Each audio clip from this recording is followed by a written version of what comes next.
আসসালামু আলাইকুম। ঘর.কম চ্যানেলের পক্ষ থেকে আজ আপনাদেরকে স্বাগত জানাচ্ছি কাঁচা আমের টক ঝাল আচার বা সুইট ম্যাঙ্গো বল রেসিপিটি দেখার জন্য। কাঁচা আম শেষ হওয়ার আগে আপনারা তাড়াতাড়ি তৈরি করে ফেলুন আমের মজাদার এই রেসিপিটি। আশা করি ভিডিওটি আপনাদের ভালো লাগবে। চলুন আমরা ভিডিওতে চলে যাই। Let's start.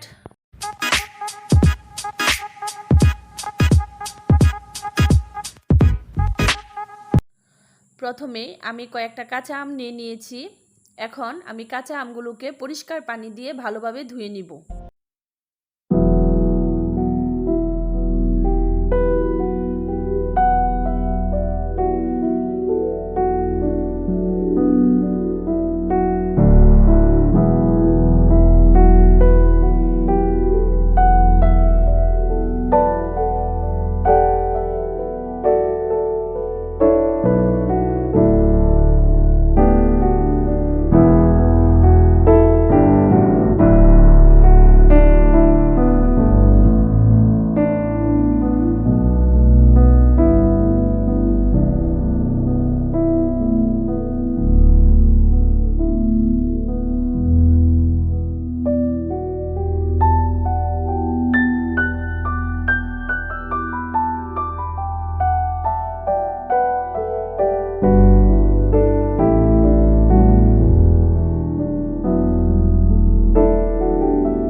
আমার মশলাগুলো ব্লেন্ড করা হয়ে গেছে।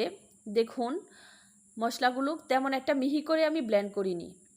আচারের মধ্যে একটু আস্ত আস্ত থাকলে আমার ভালো লাগে। আপনারা চাইলে মিহি করেও ব্লেন্ড করে নিতে পারেন। ভিউয়ার্স, আপনারা এই মশলাটা দীর্ঘদিন একটা এয়ারটাইট বক্সে রেখে সংরক্ষণ করতে পারেন।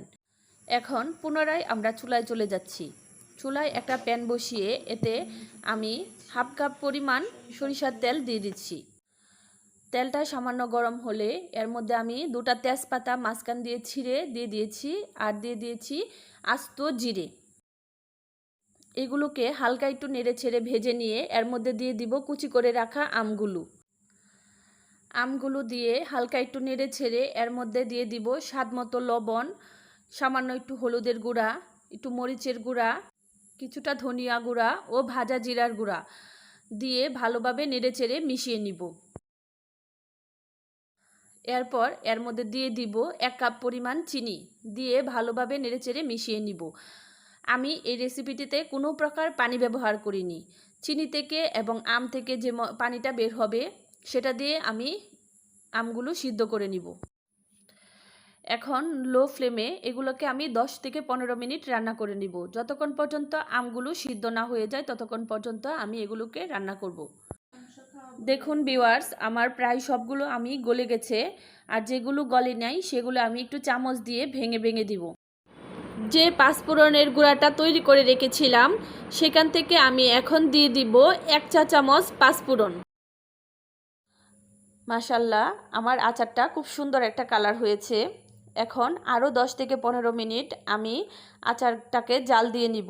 যতক্ষণ না পর্যন্ত আমের পানিগুলো শুকিয়ে যায় ততক্ষণ পর্যন্ত আমি লো হিটে আচারটাকে জাল দিয়ে নিব। যখন দেখবেন এভাবে প্যান থেকে আচারটা উঠে আসছে এবং অনেকটা আঠালো ভাব হয়ে গেছে, তখন বুঝবেন আচারটা হয়ে গেছে। আচারটাকে আমি আলাদা একটা সার্ভিং বলে উঠিয়ে নিব, নিয়ে ভালোভাবে ঠান্ডা হওয়ার জন্য রেখে দিব। দেখুন ভিউয়ার্স, আমার আচারটা ঠান্ডা হয়ে গেছে। এখন আমি হাতের মধ্যে কিছুটা সরিষার তেল লাগিয়ে নিচ্ছি। এখন একটু একটু করে আচারের দলা নিয়ে আমি হাতের মধ্যে চেপে চেপে একটা গোল বলের শেপ করে তৈরি করে নিব।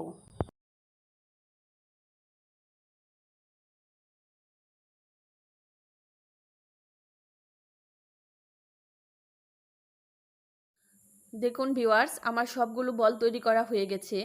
এই আচারটা আপনারা প্রায় 6 মাস সংরক্ষণ করতে পারবেন, আর এর থেকে বেশি সংরক্ষণ করতে চাইলে আপনারা নর্মাল রেফ্রিজারেটরে সংরক্ষণ করতে পারবেন। আমার এই রেসিপিটি আপনাদের কেমন লেগেছে সেটি অবশ্যই কমেন্ট করে জানাবেন। ভালো লাগলে আমার চ্যানেলটিকে সাবস্ক্রাইব করে অল নোটিফিকেশানটি অন করে দিবেন। আর ভিডিওটি ভালো লাগলে অবশ্যই লাইক কমেন্ট করবেন।